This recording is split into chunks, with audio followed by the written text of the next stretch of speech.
എല്ലാവർക്കും ഓൾവേസ് സ്റ്റുഡന്റിന്റെ പുതിയൊരു വീഡിയോയിലേക്ക് സ്വാഗതം.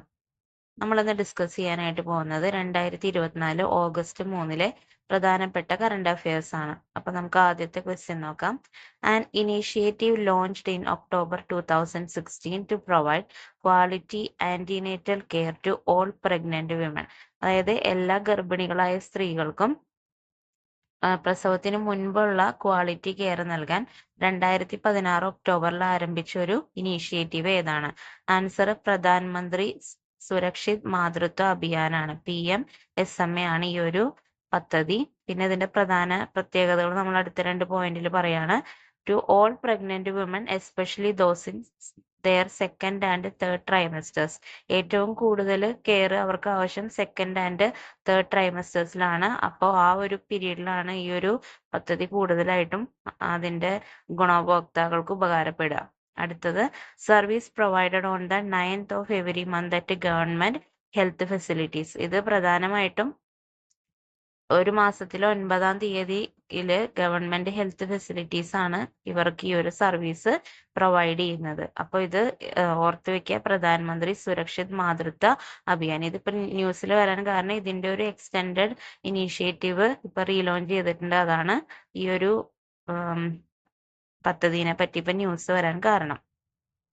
Next, which committee recommended that 75% of the Western Ghats be designated as ecologically sensitive areas with restrictions on development activities. അതായത് western ഘാട്ടിലെ 75% പ്രദേശങ്ങളും ecologically sensitive areas അഥവാ ESA ആയിട്ട് recognise ചെയ്യണം എന്നൊരു റെക്കമെൻഡേഷൻ വെച്ചത് ആരാണ്?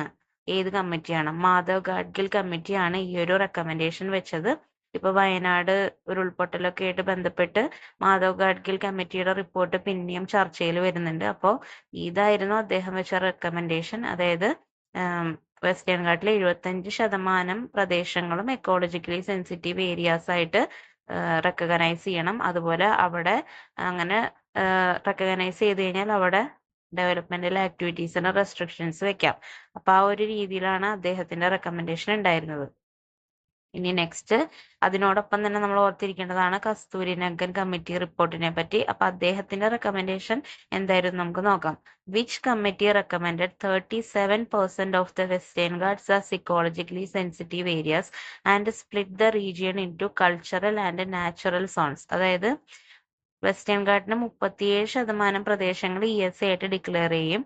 ആ ഒരു മൊത്തം മറ്റേ വെസ്റ്റേൺ ഗാട്സിന് മൊത്തത്തിൽ 2 റീജിയൻസ് ആയിട്ട് കൾച്ചറൽ ആൻഡ് നാച്ചുറൽ സോൺസ് എന്ന് ക്ലാസിഫൈ ചെയ്ത കമ്മിറ്റി ഏതാണ്? അത് കസ്തൂരിരംഗൻ കമ്മിറ്റിയാണ്. ഈ കൾച്ചറൽ സോൺ എന്ന് ഉദ്ദേശിച്ചത് അവിടെ ഹ്യൂമൻ സെറ്റിൽമെന്റ്സ് ഉള്ള ഏരിയ ആണ്.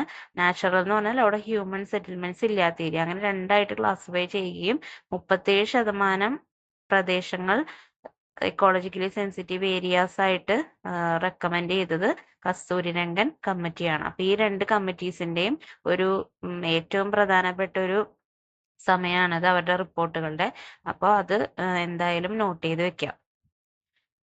നെക്സ്റ്റ്, ആക്സിയോ മിഷൻ 4നെ കുറിച്ചിട്ടാണ് പറയാൻ പോകുന്നത്. അതിലൊരു മലയാളി ഇൻവോൾവ് ആണ്. നമുക്ക് നോക്കാം. Private space flight organised by Axiom Space to transport a crew to the International Space Station for a 14-day mission. അതായത് ഇന്റർനാഷണൽ സ്പേസ് സ്റ്റേഷനിലേക്ക് 14 ദിവസത്തെ ഒരു ഫ്ലൈറ്റിന് വേണ്ടിയിട്ട് ആക്സിയോം സ്പേസ് ഓർഗനൈസ് ചെയ്തിട്ടുള്ള ഒരു പ്രൈവറ്റ് സ്പേസ് ഫ്ലൈറ്റിന്റെ പേര്. അതിന്റെ പേര് ആക്സിയോം മിഷൻ 4 എന്നാണ്, അല്ലെങ്കിൽ AX4 എന്നാണ്. അതിന്റെ ആദ്യത്തെ 3 മിഷൻസ് സക്സസ്ഫുള്ളി കംപ്ലീറ്റഡ് ആണ്. അപ്പൊ ഇത് അതിന്റെ 4ാമത്തെ മിഷനാണ് ഇനി നടക്കാൻ പോകുന്നത്. അപ്പൊ അന്താരാഷ്ട്ര ബഹിരാകാശ നിലയത്തിലേക്കുള്ള 14 ദിവസത്തെ ഒരു മിഷനാണിത്. The National Mission Assignment Board has recommended 2 astronauts as prime and backup mission pilot for this mission. അതായത് ഇന്ത്യയുടെ നാഷണൽ മിഷൻ അസൈൻമെന്റ് ബോർഡ് ഇന്ത്യയിൽ നിന്നുള്ള 2 ആസ്ട്രോനട്സിനെ ഇതിന്റെ 2 ഹെഡ് ആക്കിയിട്ട് നിയമിച്ചിട്ടുണ്ട്. ഒന്ന് പ്രൈം മിഷൻ പൈലറ്റ് ആയിട്ട് അതിന്റെ ഗ്രൂപ്പ് ക്യാപ്റ്റനായിട്ട് നിയമിച്ചിരിക്കുന്നത് സുഭാൻഷു ശുക്ലേനെയാണ്. അതുപോലെ തന്നെ backup mission pilot group captain ആയിട്ട് മലയാളിയായിട്ടുള്ള പ്രശാന്ത് ബാലകൃഷ്ണൻ നായരെയാണ് നിയമിച്ചിരിക്കുന്നത്. അപ്പൊ ഈ രണ്ടുപേരുടെയും പേര് ആലോചിക്കുക. ആക്സിയോ മിഷൻ 4 ഇന്ത്യയുടെ നാഷണൽ മിഷൻ അസൈൻമെന്റ് ബോർഡ് നിയമിച്ചിരിക്കുന്ന 2 ഗ്രൂപ്പ് ക്യാപ്റ്റൻസ്. ഒന്ന് പ്രൈം മിഷൻ പൈലറ്റ് ആയിട്ട് അതിന്റെ ഗ്രൂപ്പ് ക്യാപ്റ്റനായിട്ട് ശുഭാൻഷു ശുക്ലേനെയും അതുപോലെ ബാക്കപ്പ് മിഷൻ പൈലറ്റ് അതിന്റെ ഗ്രൂപ്പ് ക്യാപ്റ്റനായിട്ട് പ്രശാന്ത് ബാലകൃഷ്ണൻ നായരെയുമാണ് അപ്പോയിന്റ് ചെയ്തിരിക്കുന്നത്. Next, a major port project approved by the ministry of ports, shipping and waterways in Palghar district of Maharashtra. അതായത് ഈ അടുത്തിടെ മഹാരാഷ്ട്രയിലെ പൽഗാർ ഡിസ്ട്രിക്റ്റിൽ ഒരു പുതിയ പോർട്ടിനുള്ള അനുമതി ministry of port, shipping and waterways നൽകിയിരുന്നു. അത് ഏതാണ് ആ വരാൻ പോകുന്ന port? Answer Vadhavan port project ആണ്. വധാവൻ പ്രൊജക്റ്റ് ആണ് ഈ ഒരു മേഖലയിൽ അഥവാ മഹാരാഷ്ട്രയിലെ പാൽഘർ ഡിസ്ട്രിക്റ്റിൽ വരാനായിട്ട് പോകുന്നത്. Next, ministry of women and child development has consolidated all its schemes for better implementation and efficient monitoring into 3 verticals. Which are they? അതായത് ministry of women and child development ആ ഒരു മിനിസ്ട്രിയുടെ കീഴിലുള്ള എല്ലാ സ്കീംസിനെയും ഒരു 3 ഹെഡിന്റെ താഴെയായിട്ട് ക്ലാസിഫൈ ചെയ്ത് വെച്ചിട്ടുണ്ട്. അത് എന്തിനു വേണ്ടിയിട്ട് അങ്ങനെ ക്ലാസിഫൈ ചെയ്തത്? അതിന്റെ ബെറ്റർ ഇംപ്ലിമെന്റേഷൻ നല്ല രീതിയിൽ മോണിറ്ററിംഗ് നടത്താനും വേണ്ടി. അപ്പൊ ഏതൊക്കെയാണ് ആ 3 ഹെഡ്സ് അല്ലെങ്കിൽ 3 വെർട്ടിക്കൽസ് ഏതൊക്കെയാണ്? ഒന്ന് Saksham Anganwadi and Poshan 2.0, next mission Shakti, അടുത്തത് മിഷൻ വാത്സല്യ. അപ്പോ Saksham Anganwadi and Poshan 2.0, mission Shakti, mission Vatsalya, ഈ 3 ഹെഡിന്റെ കീഴിലാണ് ministry of women and child development ഡിപ്പാർട്ട്മെന്റിന്റെ എല്ലാ പ്രോജക്ട്സിനെയും അല്ലെങ്കിൽ ആ മിനിസ്ട്രിയുടെ കീഴിലുള്ള എല്ലാ സ്കീമുകളെയും അവർ ക്ലാസിഫൈ ചെയ്ത് വെച്ചിരിക്കുന്നത്. അടുത്തത്, the central government has lifted A 58-year ban on government servants joining which organisation. അതായത് ഇത്രയും 58 വർഷമായിട്ട് ഒരു പ്രത്യേക ഓർഗനൈസേഷനിൽ ജോയിൻ ചെയ്യാൻ ഗവൺമെന്റ് സർവൻസിന് അധികാരം ഉണ്ടായിരുന്നില്ല. പക്ഷെ അങ്ങനെ ഒരു ബാൻ നിലവിലുണ്ടായിരുന്നു. ഇപ്പോ സെൻട്രൽ ഗവൺമെന്റ് ആ ഒരു ബാൻ എടുത്തു നീക്കി. ഏത് സംഘടനയിൽ ജോയിൻ ചെയ്യാനായിട്ടുള്ള ബാനായിരുന്നു എടുത്തു നീക്കിയത്? അത് രാഷ്ട്രീയ സ്വയം സേവക് സംഘ് അഥവാ RSSൽ ഇനിയിപ്പോ എന്ത് ചെയ്യാം?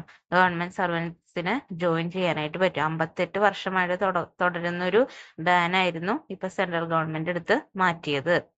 Next, state in India decided to plant 1.9 million palm trees to mitigate deaths caused by lightning strikes, which were declared a state specific disaster in 2015. അതായത് അടുത്തിടെ ഇന്ത്യയിലെ ഒരു സംസ്ഥാനത്ത് 1.9 million പാം ട്രീസ് പിടിപ്പിക്കാൻ തീരുമാനിച്ചിരുന്നു. എന്തിനു വേണ്ടിയിട്ടാണ്? ഈ ഇടിമിന്നല് മൂലമുണ്ടാകുന്ന മരണം കുറയ്ക്കാൻ വേണ്ടിയിട്ട്. അതിന്റെ കാരണം ആ ഒരു സംസ്ഥാനം ഇടിമിന്നൽ എന്ന് പറയുന്നത് ഒരു സ്റ്റേറ്റ് സ്പെസിഫിക് ഡിസാസ്റ്റർ ആയിട്ട് 2015 ഡിക്ലെയർ ചെയ്യുകയും ചെയ്തിരുന്നു. കാരണം അത്രയധികം ആൾക്കാർ ഇടിമിന്നൽ കാരണം മരിച്ചിരുന്നു അവിടെ. അത് ഏത് സംസ്ഥാനമാണെന്നാണ് ചോദ്യം. ആൻസർ ഒഡീഷയാണ്. ഒഡീഷയിലാണ് ഈ പറഞ്ഞ സ്റ്റേറ്റ് സ്പെസിഫിക് ഡിസാസ്റ്റർ ആയിട്ട് ലൈറ്റ്നിങ്ങിനെ ഡിക്ലെയർ ചെയ്യുകയും ചെയ്തു. അതുപോലെ 1.9 million പാം ട്രീസ് അവിടെ ഇപ്പോൾ പ്ലാന്റ് ചെയ്യാനായിട്ടും ഗവൺമെന്റ് തീരുമാനിച്ചിട്ടുണ്ട്. Next, the scheme launched by Union government to encourage companies to hire more employees by providing financial incentives for each new hire. അതായത് ഇപ്പൊ ഗവൺമെന്റ് ഒരു പുതിയ സ്കീം അനൗൺസ് ചെയ്തിരിക്കുകയാണ്. അതിന്റെ ഉദ്ദേശം എന്താണെന്ന് വെച്ചിട്ടുണ്ടെങ്കിൽ ഒരു കമ്പനി കൂടുതലായിട്ട് എംപ്ലോയീസിനെ ഹയർ ചെയ്യുകയാണെങ്കിൽ ഓരോ പുതിയ ഹയറിനും ആ ഒരു കമ്പനിക്ക് ഫിനാൻഷ്യൽ ഇൻസെന്റീവ് ഗവൺമെന്റ് കൊടുക്കും. ആ ഒരു സ്കീമിന്റെ പേരെന്താണെന്നാണ് ചോദ്യം. ആൻസർ ELI അഥവാ employment linked incentive. Employment linked incentive scheme എന്നാണ് ആ ഒരു സ്കീമിന്റെ പ്രത്യേകത അല്ലെങ്കിൽ പേര്. അതിന്റെ പ്രത്യേകത എന്താണെന്ന് വെച്ച് കഴിഞ്ഞാൽ ഓരോ പുതിയ ആൾക്കാരെ അവര് ഹയർ ചെയ്യുമ്പോഴും ഗവൺമെന്റ് ആ ഒരു കമ്പനിക്ക് ഫിനാൻഷ്യൽ ഇൻസെന്റീവ് കൊടുക്കും. ആ ഒരു ഇനീഷ്യേറ്റീവിന്റെ പേരാണ് എംപ്ലോയ്മെന്റ് ലിങ്ക്ഡ് ഇൻസെന്റീവ് സ്കീം എന്നുള്ളത്. നെക്സ്റ്റ്, ഒരു പ്രോട്ടീനെ കുറിച്ചിട്ടാണ് പറയുന്നത്. അതായത് പലതരത്തിലുള്ള ക്യാൻസറിനെ സിഗ്നൽ ചെയ്യാൻ അല്ലെങ്കിൽ അതിനെ കുറിച്ചൊരു സിഗ്നൽ തരാൻ പറ്റുന്ന അല്ലെങ്കിൽ ആ ഒരു സിഗ്നലിംഗിൽ ഇൻവോൾവ് ആയിട്ടുള്ള ഒരു അഡാപ്റ്റർ പ്രോട്ടീന്റെ പേരാണ് കൈൻഡ്ലിൻസ് എന്നാണ് ആ ഒരു പ്രോട്ടീന്റെ പേര്. Adapter protein involve in cell signal in various cancers. Answer kindlin എന്നാണ്. അപ്പൊ അത് ഇപ്പൊ കുറെ റീസെന്റ് ആയിട്ട് കുറെ ആളുകൾ നടത്തിയ ഒരു സ്റ്റഡിയുടെ ഭാഗമായിട്ടാണ് ഈ ഒരു അഡാപ്റ്റർ പ്രോട്ടീനിന് വേരിയസ് ക്യാൻസർ സെൽസിന്റെ സിഗ്നലിംഗിൽ ഇൻവോൾവ്മെന്റ് ഉണ്ടെന്ന് മനസ്സിലായത്. അപ്പൊ ആ ഒരു പ്രോട്ടീന്റെ പേരും ഓർത്തിരിക്കുക. അപ്പൊ ഇത്രയാണ് ഇന്നത്തെ ഈ ഒരു വീഡിയോയിൽ നമ്മൾ കവർ ചെയ്യുന്നത്. അപ്പൊ നിങ്ങൾക്ക് ഈ ഒരു വീഡിയോ ഉപകാരപ്പെട്ടു എന്ന് വിചാരിക്കുന്നു. ഉപകാരപ്പെട്ടെങ്കിൽ നിങ്ങളുടെ ഫ്രണ്ട്സിലേക്ക് കേട്ടത് ഷെയർ ചെയ്യുക. അപ്പൊ അടുത്ത വീഡിയോ ആയിട്ട് കാണുന്നവരെ എല്ലാവർക്കും താങ്ക്സ് ഫോർ വാച്ചിങ്.